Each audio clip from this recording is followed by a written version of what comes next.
If you want to present a PowerPoint inside Microsoft Teams and use Presenter View at the same time, this video is going to walk you through the process step by step. This is a really useful setup when you want to see your speaker notes, upcoming slides, and presentation controls while your audience only sees the main slideshow. It can make your presentation feel much smoother, more professional, and much easier to manage during a meeting. If this tutorial helps, please hit the like button and subscribe for more simple tech walkthroughs like this. Now let's jump in. First, open your Microsoft Teams meeting and make sure you are fully joined before you start presenting. Once you're inside the meeting, look for the share button, which is usually the icon with the upward arrow. Click that share icon to begin choosing what you want to present. Teams will show you different sharing options such as a screen, a window, or a browser tab. For this method, select your entire screen so PowerPoint can be displayed properly while you use Presenter View.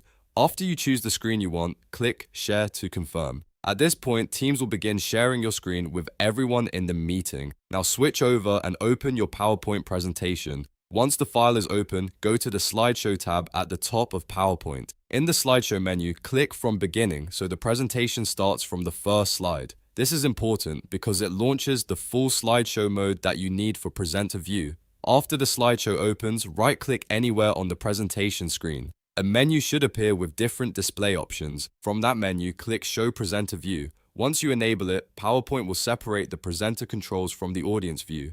That means you can now see your notes and navigation tools, while everyone else in the Teams meeting sees only the slides. If needed, you can move through your slides using the presenter controls, check what's coming next, and keep your presentation on track without switching back and forth. This is especially helpful during training sessions, meetings, lessons, and webinars where staying organized really matters. If you're using multiple monitors, Presenter View becomes even more powerful because you can keep your notes on one screen and your audience slides on another. If the view doesn't appear exactly how you want it, make sure Teams is still sharing the correct screen and that PowerPoint is running in slideshow mode.